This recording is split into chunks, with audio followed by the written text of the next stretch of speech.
London, 1888.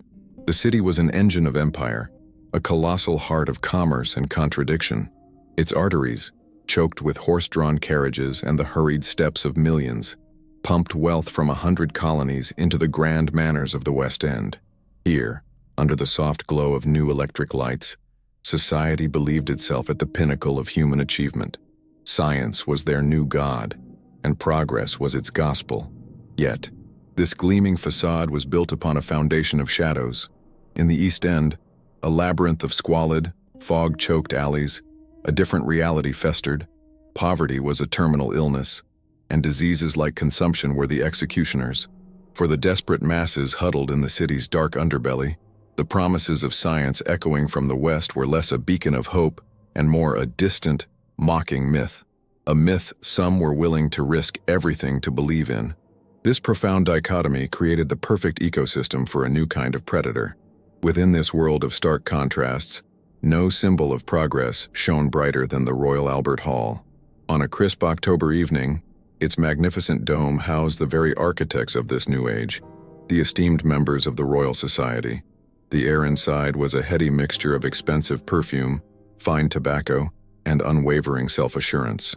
Light from 1,000 gas lamps gleamed off polished mahogany and the jewels of London's elite, creating a scene of almost divine splendor.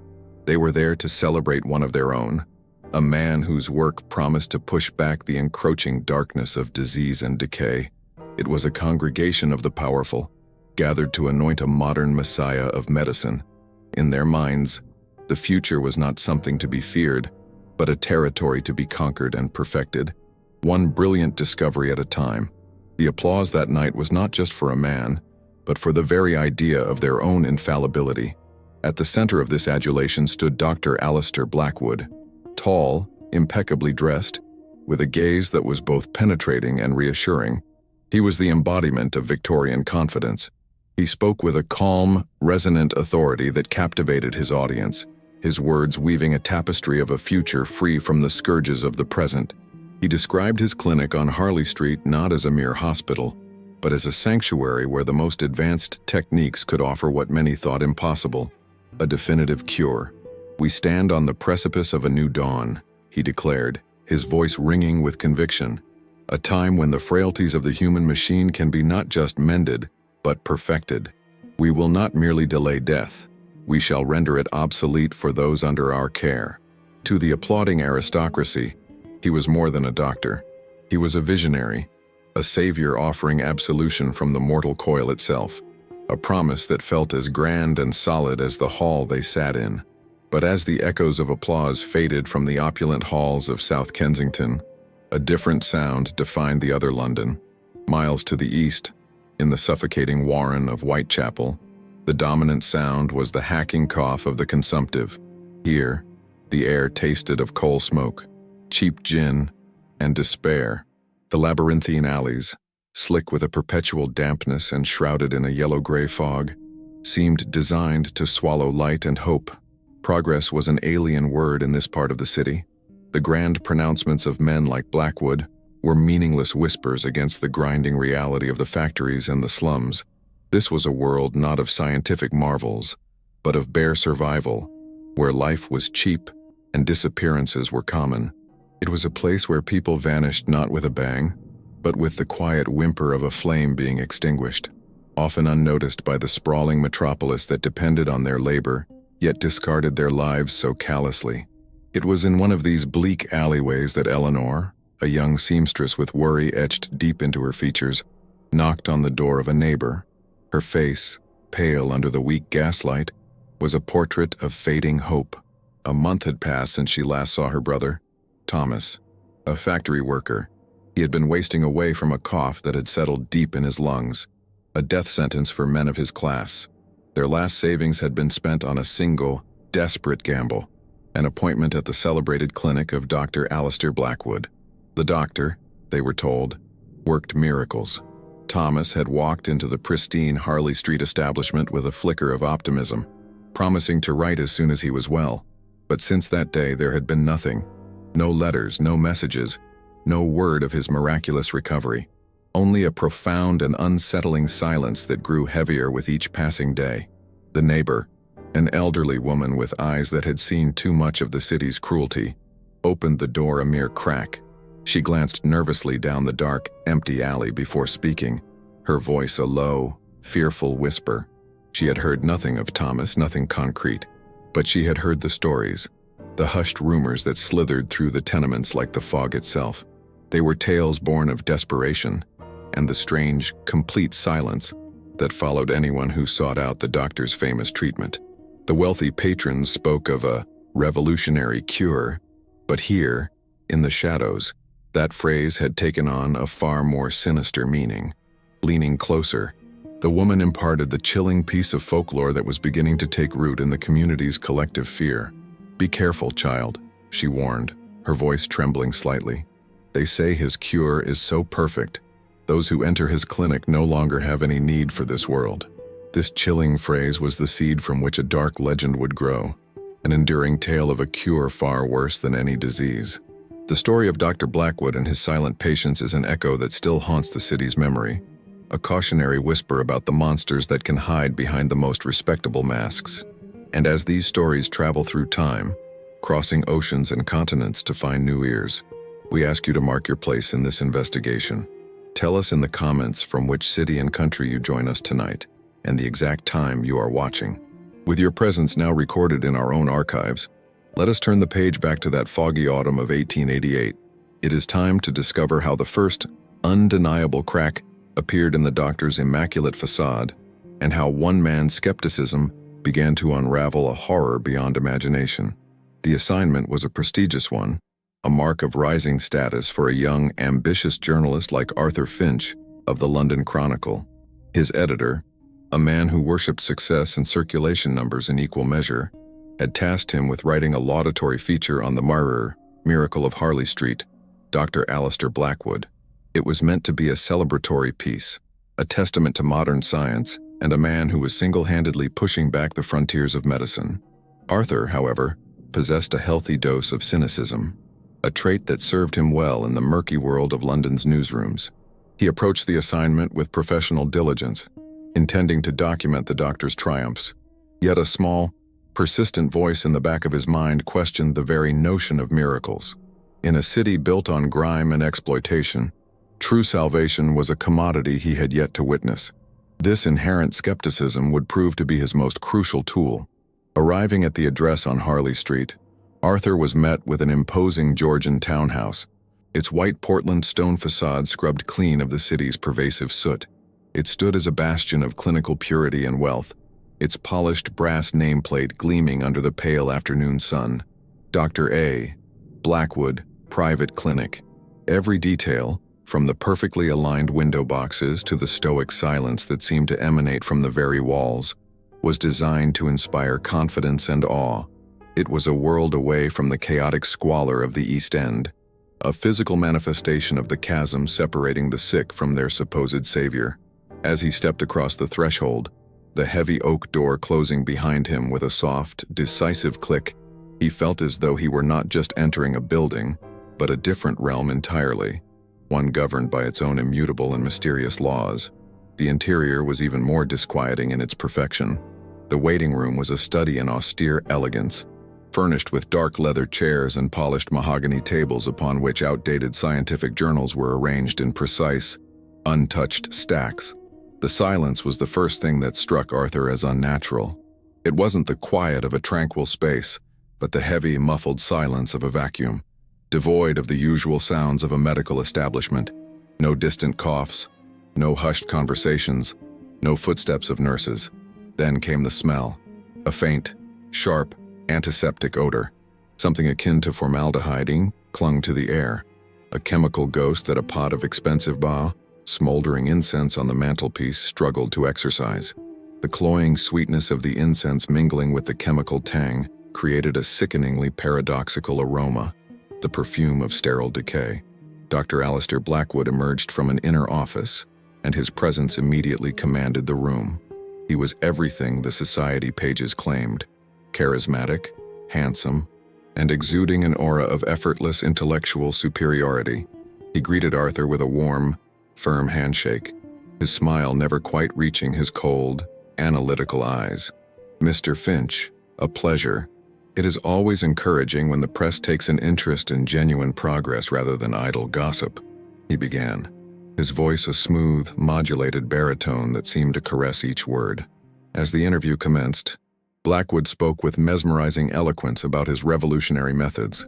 He described his cure not merely as a medical procedure, but as a complete systemic reset, arguing that for a patient to truly heal, they must be completely severed from the environment and the people associated with their past sickness.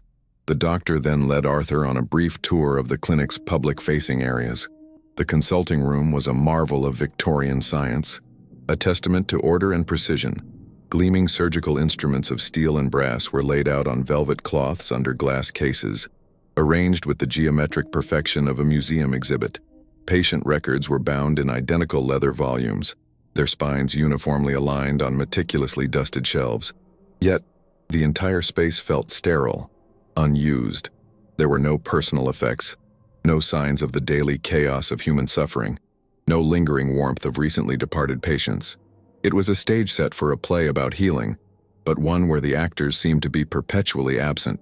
Arthur couldn't shake the feeling that he was walking through an elaborate, lifeless diorama, a perfect replica of a clinic that had never seen a real patient. As Arthur Finch departed from the pristine silence of Harley Street and stepped back into the cacophony of London, his mind was a whirlwind of conflicting impressions. He had the substance for a magnificent article that would surely please his editor. He had quotes filled with hope and scientific certainty, descriptions of a facility at the cutting edge of medicine. Yet, an unshakable feeling of profound wrongness had taken root in him. The doctor's charm felt rehearsed. His philosophy of severance felt cruel, and the clinic itself felt less like a sanctuary of life and more like a mausoleum. He felt the cold touch of the clinic's atmosphere clinging to him, a chill that had nothing to do with the autumn air. The narrative was perfect, too perfect, and his journalistic instincts screamed that the real story was not in what he had seen, but in what had been so carefully hidden from view. His unease found a human face just a few blocks from the clinic. A young woman, her shawl pulled tight against the wind, approached him with a nervous urgency. It was Eleanor. She had been waiting for hours, her hope dwindling with the daylight, having heard that a reporter was to interview the famous doctor. Her eyes, wide with a mixture of fear and fierce determination, pleaded with him. She was not hysterical or accusatory, but possessed the quiet, desperate gravity of someone whose last hope was slipping away. In her hands, she clutched a small dog-eared photograph of a young man with a hopeful smile, her brother Thomas. She begged Arthur, not as a journalist seeking a story, but as a man who might understand, to simply ask questions, to look past the polished facade she could never breach. Eleanor recounted her story with a painful, measured clarity. She spoke of Thomas's worsening cough, the family's pooled savings, and the day he had walked through Blackwood's doors, promising to write. A week later, a single, typewritten letter had arrived from the clinic's administration. It was cold and formal. The letter informed her that Thomas's treatment had been an unqualified success. So invigorated was he by his renewed health, it stated, that he had immediately accepted a lucrative opportunity and embarked on a ship bound for America to build a new life for himself. He had been too swept up in his future to say goodbye. The story was both fantastic and cruel, a neat and tidy explanation that felt utterly, monstrously wrong. Why wouldn't Thomas, a devoted brother, share the news or see her one last time? Initially, Arthur listened with professional sympathy, his mind cataloging the story as a sad but not uncommon tale of family estrangement, perhaps exacerbated by a young man's sudden whim. But as Eleanor recited the key phrases from the letter, complete recovery, newfound vigor, embarked for America to seek his fortune, a jolt went through him. The words were not just familiar, they were exact echoes. He recalled the preliminary calls he had made for his article, brief conversations with two other working-class families who had also sent loved ones to Blackwood. He had sought positive testimonials, but had instead been met with a confusing mix of pride in the cure and sorrow at the sudden, silent departure of their relatives. At the time, he had dismissed it as an oddity. Now, listening to Eleanor, it felt like a chilling pattern. Back in the cluttered, gaslit office of the Chronicle-Sire, Arthur frantically dug through his disorganized notes. The truth was there, buried under pages of Blackwood's eloquent pronouncements. He found the names: a shoemaker from Bethnal Green who had sent his wife, and a widow from Spitalfields who had sent her son. His scribbled summaries of their accounts were brief but damningly clear. The shoemaker's wife, cured of her nervous affliction, had supposedly left for America. The widow's son, freed from his chronic fevers, and had also, inexplicably, departed for America to make his fortune. The phrasing in their letters from the clinic, as they had recalled it to him, was identical to Eleanor's. It was not a coincidence. It was a formula, a meticulously replicated script designed to account for the permanent absence of the patients. The doctor was not creating new lives. He was methodically erasing them, and Arthur now held the first proof of his ghastly, repeating pattern. The pattern was undeniable, a chillingly consistent script for grief and disappearance. Yet, for Arthur Finch, it remained a collection of disturbing anecdotes, powerful enough to ignite suspicion, but too ethereal to form a concrete accusation. The word of three distraught, working-class families against a celebrated man of science was a battle that could not be won in the court of public opinion. He understood that to challenge a figure as powerful as Dr. Blackwood, he needed more than hearsay. He required something cold, tangible, and irrefutable. He needed proof written in the dispassionate ink of bureaucracy. His editor was expecting a glowing tribute to a city hero, but Arthur's objective had fundamentally shifted. He was no longer writing a story. He was launching an investigation, and his first target was the vast, silent repository of the city's secrets, the Public Records Office, the City of London. Public Records Office was a cathedral of forgotten facts, a dusty mausoleum where the city's paper trail went to rest. The air was thick with the dry, almost sweet scent of decaying paper and binding glue. Sunlight struggled through tall, grimy windows, illuminating swirling dust motes in long, ethereal shafts of light.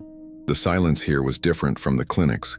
It was the respectful hush of history, filled with the ghostly whispers of countless clerks and scribes. Arthur felt the weight of decades pressing down on him as he requested the ledgers for commercial properties on Harley Street. He began his search under the pretense of adding historical depth to his article, a plausible excuse to mask the frantic urgency that now propelled him. He sought a crack in the foundation, a single misplaced stone in the fortress of Blackwood's reputation. His initial search yielded nothing but the mundane. He traced the building's ownership, the tax payments made with meticulous regularity, and the permits filed for minor renovations. The paper trail was as immaculate as the clinic itself, a testament to a man who understood the importance of maintaining a flawless public record. Frustration began to set in. The sheer volume of parchment and the monotonous script of the clerks were a formidable defense, designed to weary any investigator into submission.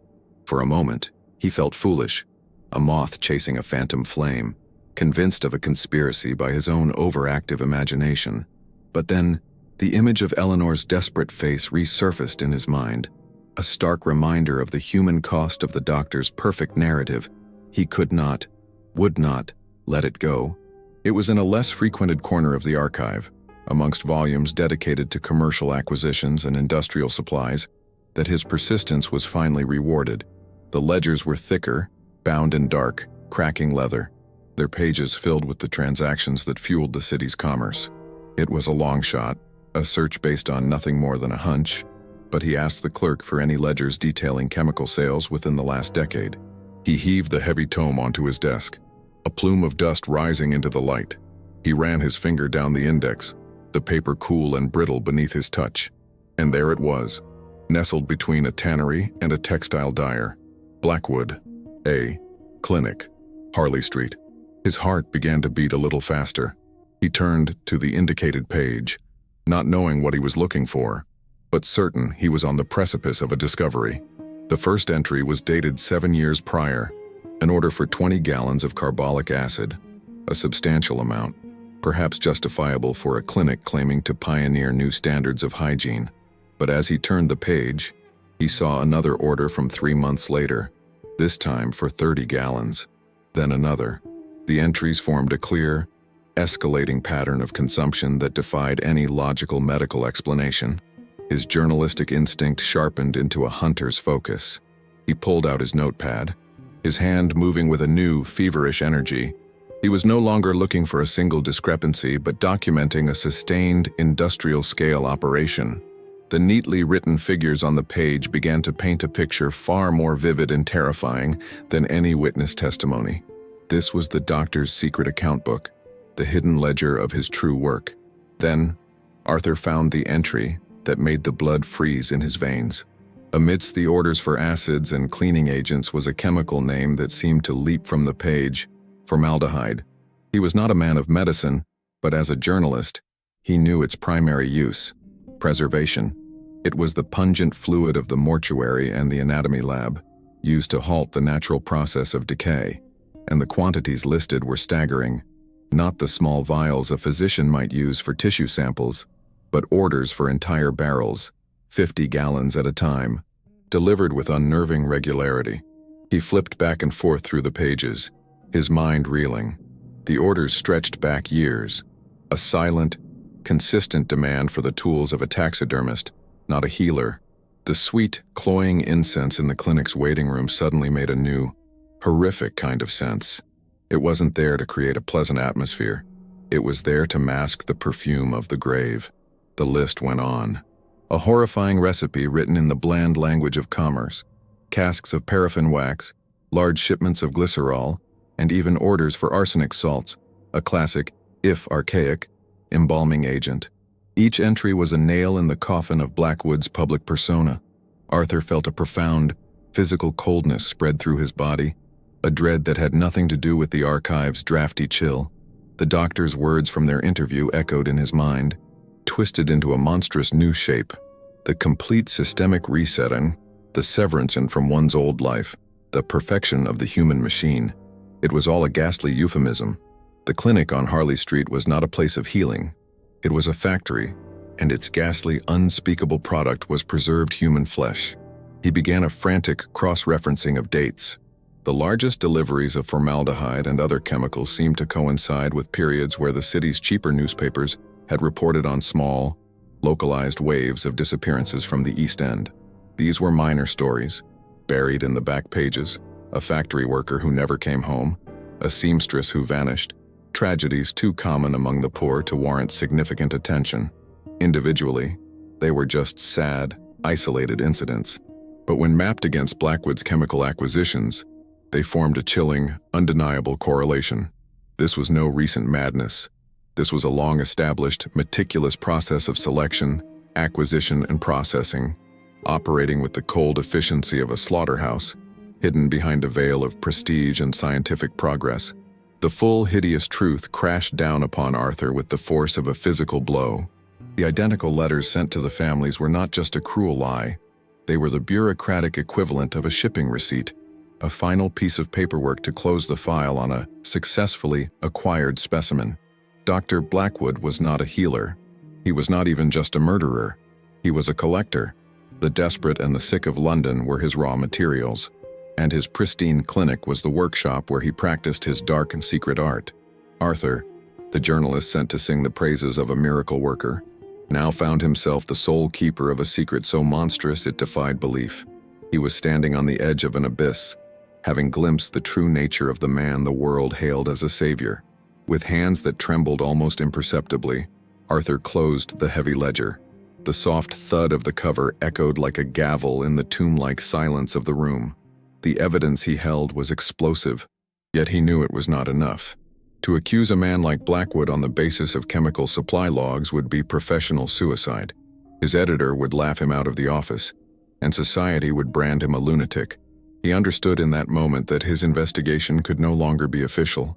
He was alone, armed with a terrible knowledge that isolated him from the world. As he stepped out of the records office and into the enveloping London fog, the city itself felt transformed. It was no longer a neutral backdrop, but a conspirator, its misty tendrils hiding a predator in its very heart. The hunt had truly begun.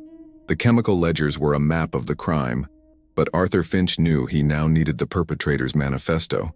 To understand the how was one thing. To grasp the monstrous why was a far more perilous descent. The cold, industrial logic of the purchases pointed to a process, but the mind that conceived it remained a chilling enigma.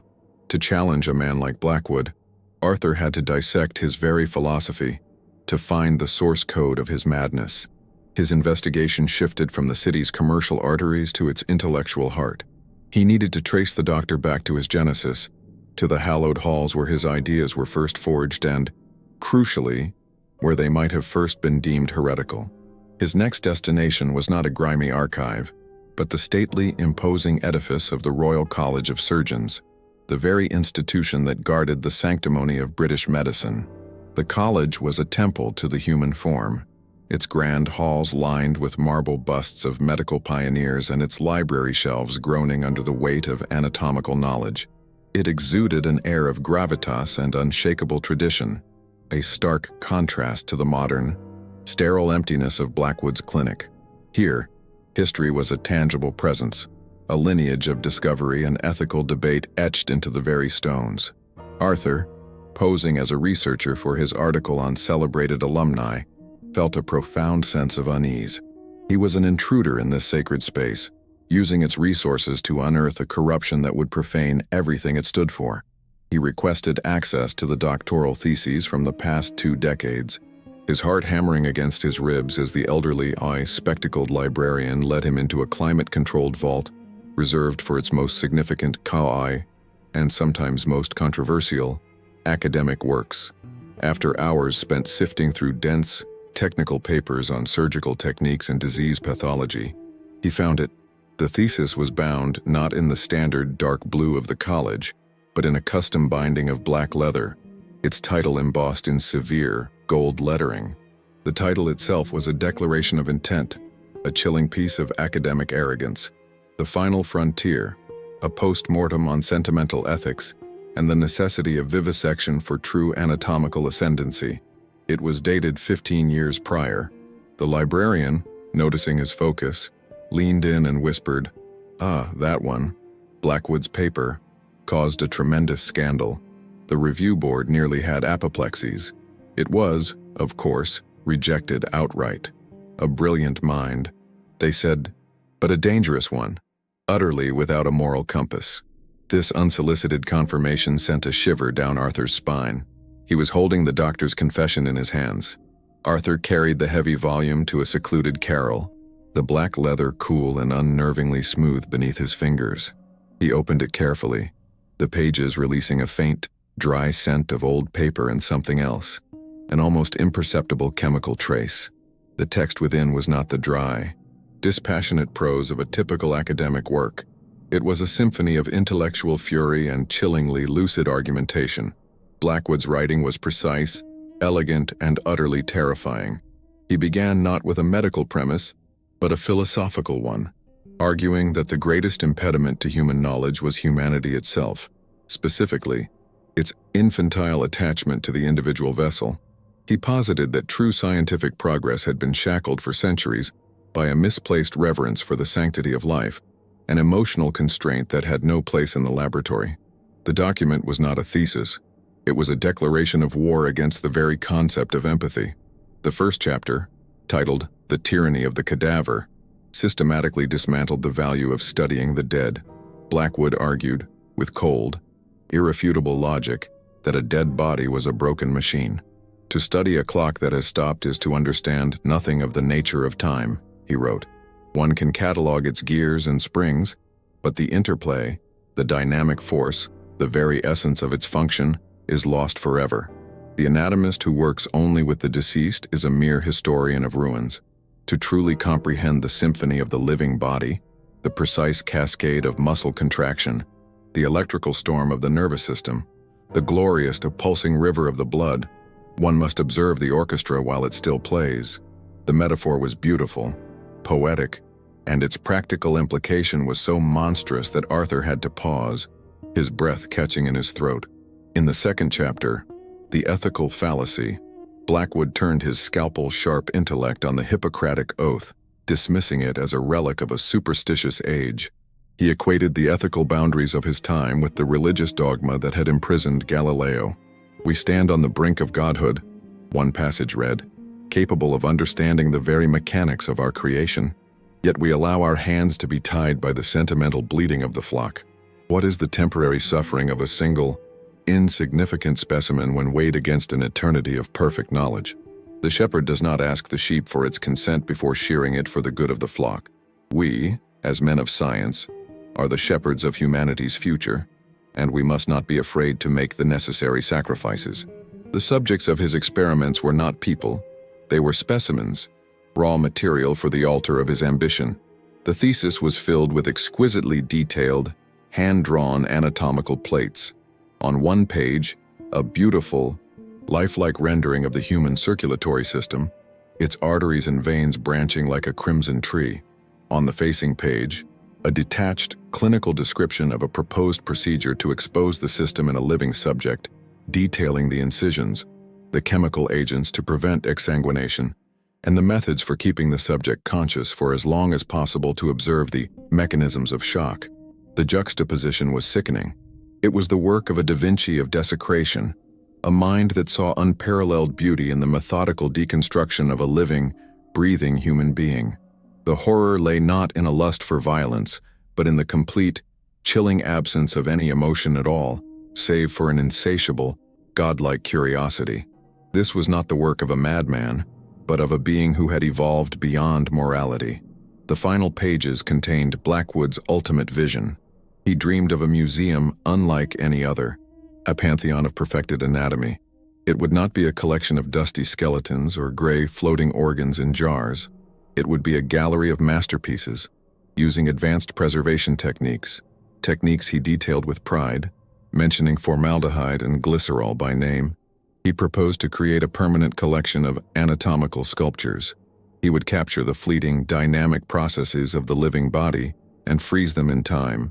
Death is not an end, and he concluded, but a transition.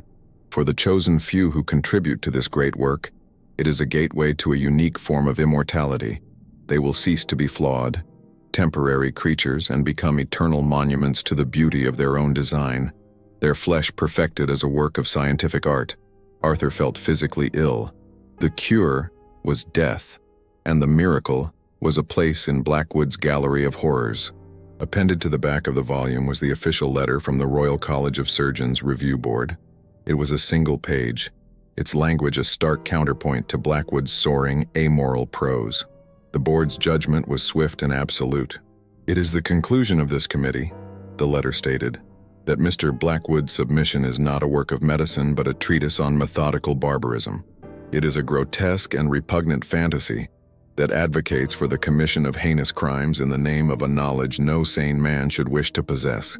We find the work to be morally bankrupt, a flagrant perversion of the sacred trust placed in our profession, and a danger to the public. His application is rejected in the strongest possible terms, and we recommend that this individual never be allowed to practice medicine in any capacity." The warning had been there, written in stark ink 15 years ago, but it had been buried in an archive, unheard and unheeded. As Arthur sat stunned, the weight of his discovery pressing down on him, a young attendant from the front desk approached his carrel. "A message for you, Mr. Finch," he said, handing over a thick, cream-colored envelope. Arthur's name was written on the front in elegant, looping calligraphy. The seal on the back was a simple, stylized B, pressed into black wax. With a sense of profound dread, he broke the seal. The card inside was an invitation, printed on the finest stock. "Dr. Alistair Blackwood requests the pleasure of Mr. Arthur Finch's company for a private dinner. The Olympian Club, Pall Mall, this evening at 8. The timing was no coincidence. It was a summons. The doctor knew he was being investigated. The cat-and-mouse game had just become terrifyingly direct. The predator was now inviting the hunter into its lair, confident in its own supremacy. The Olympian Club was a fortress of mahogany, leather, and silent, obsequious service. It was a place where the powerful men who ran the empire could retreat from the worldly, their privacy and their secrets shielded by thick stone walls and an even thicker coat of silence. The air was heavy with the scent of Cuban cigar smoke, vintage port, and the unspoken arrogance of inherited power.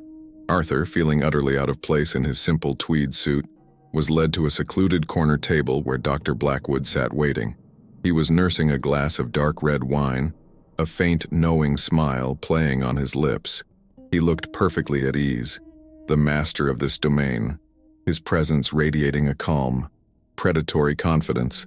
"Mr. Finch," he said, his voice a smooth purr. "How good of you to come. I do hope I haven't interrupted any pressing research." The dinner began with a disarming civility. Blackwood was a charming and erudite host, discussing politics, art, and the latest scientific discoveries with an easy brilliance. He spoke of his own work only in the abstract, praising the noble pursuit of knowledge and lamenting the unimaginative minds that often stood in the way of true progress. It was a masterclass in psychological manipulation. He created an atmosphere of collegial intimacy, a shared space for two intelligent men to speak freely. But beneath the polished surface of the conversation, Arthur felt a constant, chilling undercurrent. Blackwood's eyes, cold and analytical, rarely blinked. They watched Arthur's every move, every subtle reaction, with the unblinking intensity of a reptile studying its prey, assessing its weaknesses before the strike. The entire encounter was a carefully orchestrated performance, and Arthur knew the curtain was about to rise on its true purpose. Over dessert, the doctor's tone shifted, becoming more personal, more pointed. "A journalist's life must be a fascinating one. Mr. Finch," Blackwood began casually, swirling the brandy in his glass. "All that diligent digging for the truth in the most unlikely of places. The Public Records Office, for instance. Such dusty, tedious work. Sifting through old commercial ledgers. One must be so careful not to draw the wrong conclusions from such dry data." The casual mention of the records office was a precise, surgical strike. Arthur felt a cold knot tighten in his stomach. Blackwood knew exactly where he had been. He was not guessing. He was stating a fact, demonstrating the reach of his surveillance. The pretense of a friendly dinner had evaporated, replaced by the stark reality of a direct, unveiled warning. Blackwood then leaned forward slightly, his voice dropping to a conspiratorial whisper. "And your dedication is commendable, even venturing into the hallowed archives of the Royal College of Surgeons, a noble institution, but one filled with old ghosts and even older grudges. It is a dangerous game, exhuming buried academic disputes. Some histories, you see, are best left interred, for the sake of all involved." He paused, taking a slow sip of his brandy, his eyes locked on Arthur's. Curiosity is a vital trait for a man in your profession, but unchecked, it can lead one into places where one is not welcome, places that can be hazardous to one's health. The threat was no longer veiled. It was as clear and sharp as one of his surgical instruments, poised directly at Arthur's throat. He was being told, in no uncertain terms, to stop. Then came the final, most chilling move of the evening. Blackwood settled back in his chair, a look of faux sympathy on his face. "You must also take care with the company you keep. The city is full of desperate, hysterical people, grieving families, for instance, young women from the East End, prone to fantasy and delusion. A girl with a lost brother, perhaps." He didn't say Eleanor's name, but he didn't have to. He had painted her portrait with terrifying accuracy. They can fill a man's head with all sorts of nonsense, leading him down a path of fruitless and potentially painful investigation. One would hate to see such a fragile source of inspiration come to any harm. The message was brutal and clear. Continue this, and Eleanor would pay the price. He was using her life as a shield for his own dark secrets. Arthur sat frozen, the blood roaring in his ears. The doctor's arrogance was absolute, his sense of impunity boundless. He had laid all his cards on the table, not to negotiate, but to gloat. He saw Arthur not as a threat to be eliminated, but as an inferior to be admonished and dismissed, a fly to be swatted away from his grand work. He had confessed, in his own veiled way, to everything, confident that Arthur was too powerless, too intimidated to do anything about it. Blackwood believed himself to be a god, untouchable by the laws of mortal men, and this conversation was merely a formality, a celestial being chiding an insect for buzzing too close to the sun. Leaving the Olympian Club and stepping back into the cold London night, Arthur was not cowed into submission. He was forged into a weapon. The fear that had been his constant companion had burned away, replaced by a cold, hard rage. The doctor's threats had been a grave miscalculation. They had not terrified him. They had confirmed everything. They had stripped away the last vestiges of doubt and revealed the true depth of the monster's depravity. Blackwood's supreme confidence was his fatal flaw, He believed his intellect and his influence made him invulnerable. He did not realize that in threatening Eleanor, he had given Arthur something far more powerful than fear, a righteous and unwavering resolve to see him brought down, no matter the cost. The investigation of documents and words was over. The time for stealth and research had passed. Arthur now knew, with absolute certainty, that the proof he needed, the final, undeniable evidence of the doctor's atrocities, was not hidden in any archive or library. It lay somewhere within the walls of the Harley Street Clinic itself. The doctor's lecture on vivisection, his dream of a pantheon of anatomy, and his chillingly accurate knowledge of Arthur's movements all pointed to one inescapable conclusion. The truth was hidden in plain sight, concealed beneath the pristine floors of the clinic. He had to get inside, but a direct assault was impossible. He needed a way in, a secret path into the heart of the beast's lair, a way to expose the contents of its hidden stomach to the world. Arthur's fear, which had been a constant, chilling companion, had been cauterized by the doctor's threats, burned away, and replaced by a cold, unyielding resolve. The veiled warnings against Eleanor, meant to paralyze him, had instead become his singular focus. He was no longer just a journalist chasing a story. He was a man standing between a predator and his designated prey. The papered trail of ledgers and theses had led him to the precipice of the truth, but he knew the final, damning proof would not be found in any ink-stained archive. It was a physical truth, a truth of flesh and bone, and it lay hidden somewhere within the pristine walls of the Harley Street Clinic. The immaculate facade was the doctor's shield, and Arthur knew he had to find a way underneath it, to enter through the city's forgotten underbelly. His mind turned from the city's grand avenues to its hidden anatomy, the sprawling subterranean network of tunnels that lay beneath the cobblestones. He returned not to the records office, but to a dusty, neglected annex of the city surveyor's department, a place that housed the schematics of London's past. For 2 days, he pored over brittle, yellowed maps of the Victorian sewer and drainage systems, his fingers tracing the complex web of conduits that snaked beneath the wealthy borough of Marylebone. He was searching for a forgotten secret, an architectural oversight that could serve as his key. The labyrinth of tunnels, a dark mirror to the city's gleaming surface, felt like the perfect metaphor for the corruption he was trying to expose. He was convinced that a man as meticulous as Blackwood would have a front door for the world and a back door for his secrets. His persistence was rewarded on the 3rd day.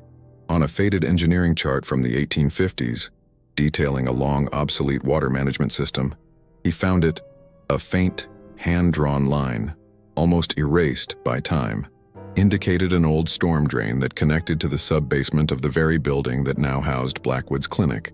Later construction plans showed the drain had been bricked over and officially abandoned decades ago, a forgotten artery in the city's circulatory system. It was perfect, a direct, unguarded path into the foundation of the doctor's fortress.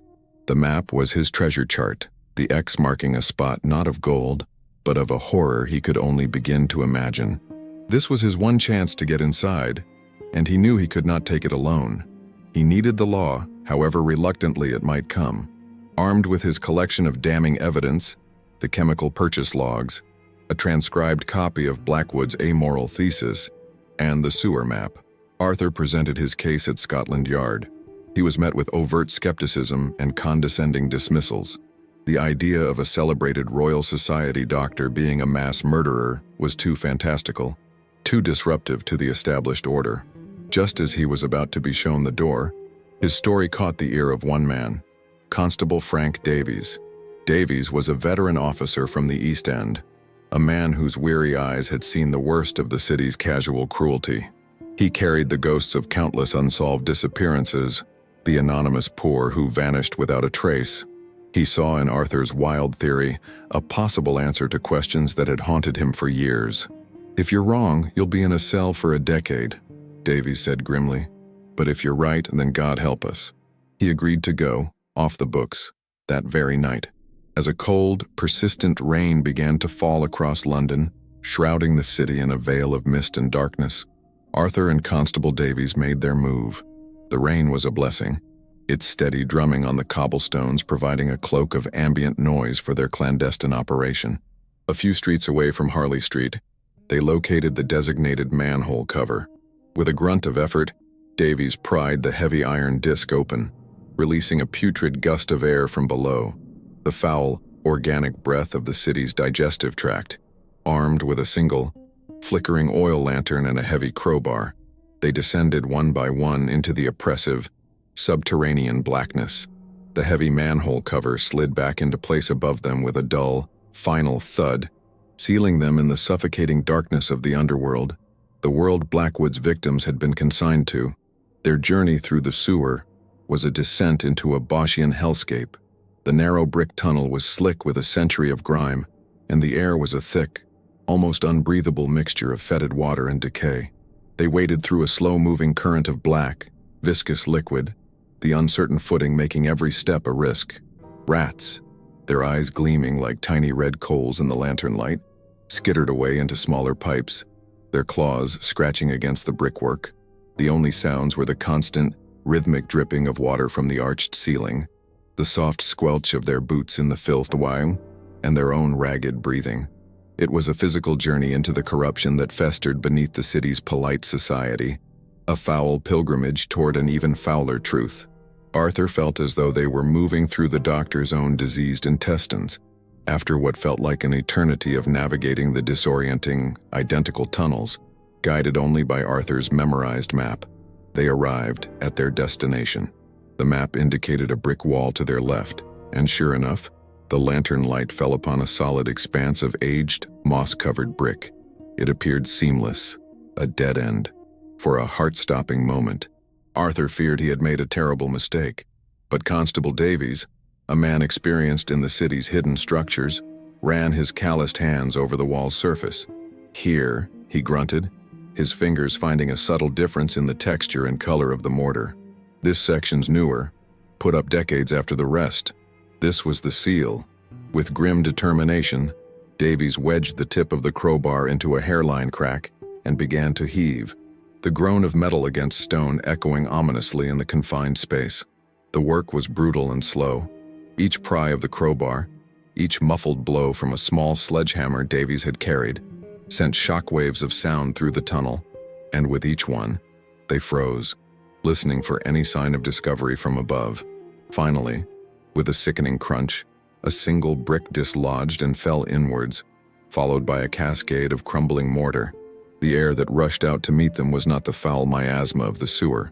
It was a cold, sterile draft, and it carried a scent that made Arthur's stomach clench, the overwhelming, sickeningly sweet reek of formaldehyde, 100 times more potent than in the clinic's waiting room. They had breached the sanctum. Davies kicked the remaining loose bricks aside, revealing a dark, square opening. He held the lantern through the hole first, then, without a word, climbed into the darkness, with Arthur following close behind into the heart of the abyss. They found themselves in a vast, stone-lined cellar, a space far larger than the footprint of the townhouse above would suggest. The air was frigid, still, and unnaturally clean, a stark contrast to the filth they had just left behind. The floor was polished concrete, and the only light was the fragile, dancing flame of their lantern, which cast long, distorted shadows that seemed to writhe and recoil from the light. Against the far wall, stretching into the gloom beyond the lantern's reach, stood what looked like a series of towering glass cabinets, their surfaces gleaming. It was silent. Not a peaceful quiet, but a profound, deathly stillness, the absolute absence of sound that one finds only in a tomb. It was the silence of things that could no longer make a sound, the silence of 100 stolen voices. As Davies raised the lantern higher, its light pushed back the shadows, and the full, unimaginable horror of the room was revealed in a sickening wave. The tall glass cases were not cabinets, they were museum-quality vitrines, and they were not empty. Inside each one was a piece of a human being, dissected and displayed with the precision of a master jeweler. An arm, stripped of its skin to show the elegant tapestry of muscle and tendon. A human head, bisected down the middle, one half showing the waxen skin, the other the intricate, horrifying geography of the brain. A torso, its ribcage opened like a door to display the heart, lungs, and liver, each organ perfectly preserved and labeled with a small, brass plaque bearing a Latin inscription. It was a gallery of desecration, a library of butchery, Dr. Blackwood's pantheon of perfected anatomy made manifest. In the center of the vast chamber, arranged like a grotesque sculpture garden, stood the doctor's true masterpieces. On a series of low marble pedestals were at least a dozen whole human bodies, preserved with a terrifying, lifelike artistry. They were not floating in fluid, but were solid, their skin rendered waxy and translucent by some arcane chemical process. Their circulatory systems had been injected with colored resins, transforming their veins and arteries into intricate networks of blue and red that were visible through their skin. They were posed like classical Greek statues, frozen in moments of macabre grace. One man held his own stomach in his outstretched hands as if it were an offering. A young woman stood with her own nervous system, painstakingly dissected and extracted, draped around her shoulders like a delicate, fibrous shawl. Arthur's stomach churned, and he fought the urge to be sick. His horrified gaze swept across the silent, posed figures, a frantic, desperate search for one face among the dead. And then he saw it. Near the back of the room, on a simple stone block, stood the preserved form of a young man, posed as if he were taking a single, determined step forward into eternity.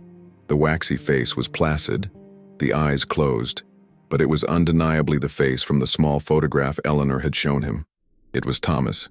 His chest had been expertly opened, his lungs, the source of his fatal cough, exposed and delicately inflated, a permanent, horrific monument to the illness that had delivered him into Blackwood's hands. The sight broke through Arthur's shock, replaced by a surge of pure, unadulterated rage. This was not science. This was the ultimate act of violation. Just as Constable Davies, his face a pale mask of disbelief and fury, shakily raised his service revolver, a calm, resonant voice echoed from the far side of the laboratory. "Magnificent, are they not?" The voice was not alarmed, not angry, but filled with a serene academic pride. From behind a tall cabinet of floating organs, Dr. Alistair Blackwood emerged into the lantern light. He was dressed not for a confrontation, but for a quiet evening of study, wearing an embroidered silk smoking jacket and carrying a gleaming silver scalpel, which he held lightly, like a conductor's baton. His expression was one of mild curiosity, as if greeting unexpected but welcome guests to his private gallery. "I see you found my little workshop," he said with a faint smile. "A bit unorthodox in your method of entry, but your appreciation for the collection is, I trust, sincere." Without a trace of fear or remorse, Blackwood began his lecture.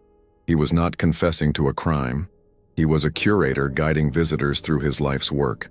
He gestured with his scalpel toward the body of Thomas.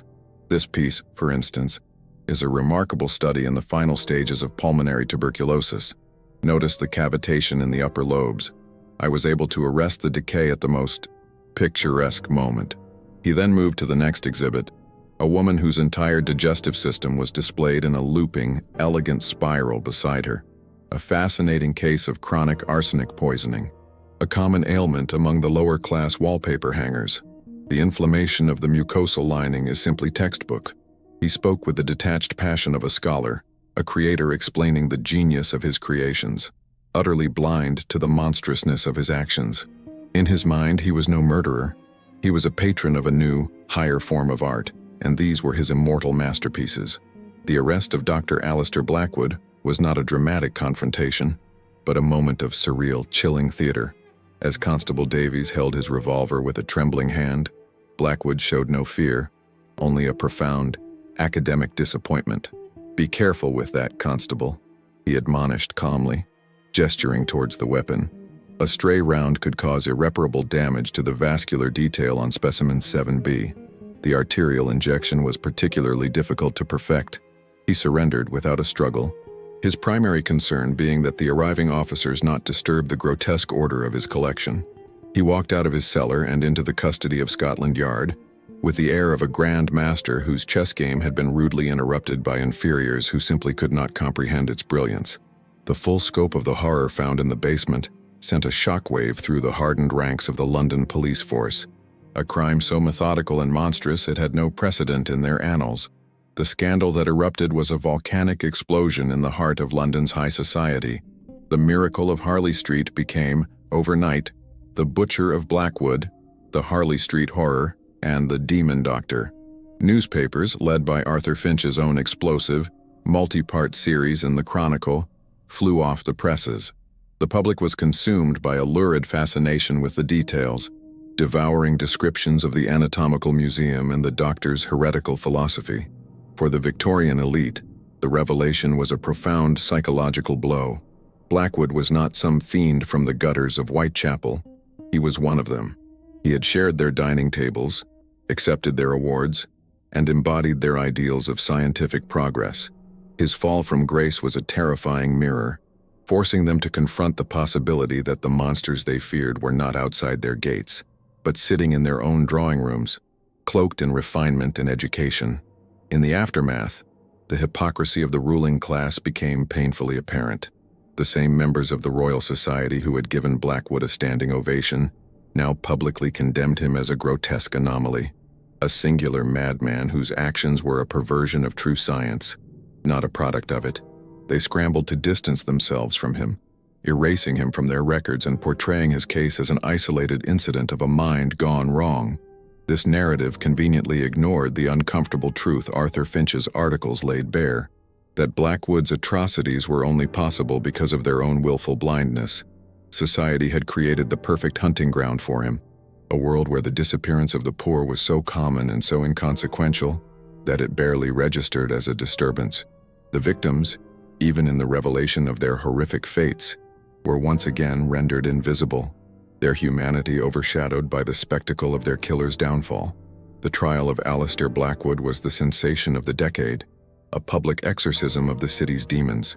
The courtroom was packed daily with a morbidly curious public. Yet, Blackwood refused to play the part of a repentant sinner or a raving lunatic. He remained calm, articulate, and intellectually condescending throughout the proceedings. He treated the prosecutor's questions not as accusations but as ill-informed queries from a remedial student. He attempted to use the witness box as a lectern, launching into detailed explanations of his preservation techniques and the scientific importance of his collection. When asked if he felt any remorse, he seemed genuinely perplexed by the question. "One does not feel remorse for advancing the cause of knowledge," he stated coolly. "You ask a man who has scaled Everest if he regrets stepping on the snow. It is a meaningless question." His complete lack of empathy was, to many, more terrifying than any confession of guilt. For Arthur, Finch, and Eleanor, the trial was a painful but necessary ordeal. While the world was captivated by the monster, Arthur used his journalistic platform to fight for the dignity of the victims. He published their names, their pictures, and their life stories, transforming them from anonymous specimens back into people. He detailed Thomas's devotion to his sister, the hopes of the shoemaker's wife, the dreams of the widow's son. Due to their preserved state, identification was a harrowing and slow process.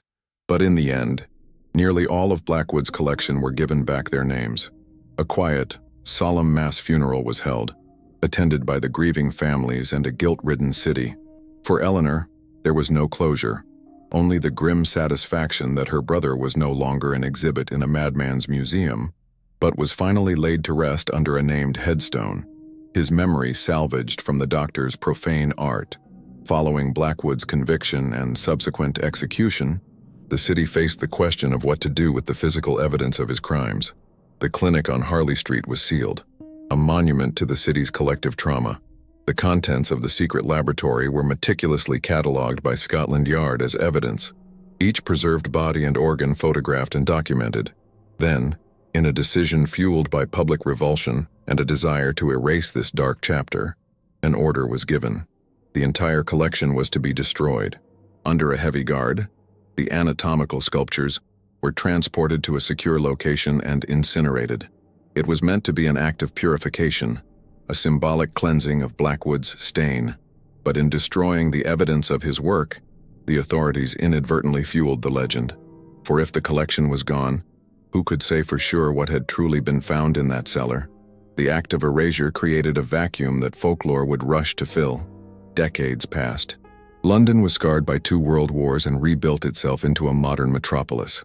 Horse-drawn carriages gave way to automobiles, and gaslights were replaced by the cold, white glare of electricity. Yet, The Georgian townhouse on Harley Street remained. It stood as a dark, silent rebuke to the vibrant city that grew around it. The property proved impossible to sell. No one wanted to live or work in a building so deeply saturated with horror. It fell into disrepair, its once pristine facade gathering the soot and grime of the years, its windows boarded up like the eyes of a corpse. For the people of London, it became a grim landmark, a place of morbid pilgrimage. The story of Dr. Blackwood was passed down, evolving from a news story into a cautionary tale, a ghost story whispered by parents to frighten children who strayed too far from home. As the years turned into decades, the building began to generate its own mythology. The first and most persistent of the legends was the smell. On quiet, damp nights, particularly in the autumn, locals and passers-by would report a strange, unaccountable odor emanating from the property. It was described as a faint, cloyingly sweet, chemical scent that would catch in the back of the throat. Those who knew the story identified it immediately as the phantom smell of formaldehyde, a chemical ghost that had seeped into the very stones of the cellar. It was as if the building itself had absorbed the essence of Blackwood's work and was now slowly, perpetually, exhaling the perfume of his crimes into the London air, a sensory reminder of the unspeakable acts that had taken place within its walls, a proof that some stains can never be washed away. Later, another layer was added to the haunting. By the late 20th century, as the building became a target for urban explorers and thrill seekers, a new and more disturbing story began to circulate. Those who dared to press their ears against the cold cellar grating or the boarded-up windows reported hearing a sound. It was not the screaming of his victims or the moaning of tormented spirits. It was something far more unnerving. The faint, muffled, but distinct sound of a man's voice. It was a calm, resonant, and articulate voice, speaking in measured, academic tones. The phantom sound was always the same. A man giving a lecture. It was the disembodied echo of Dr. Blackwood, trapped in the scene of his life's work, eternally instructing an unseen audience on the beautiful, terrible intricacies of death, a masterclass continuing long after the master was gone.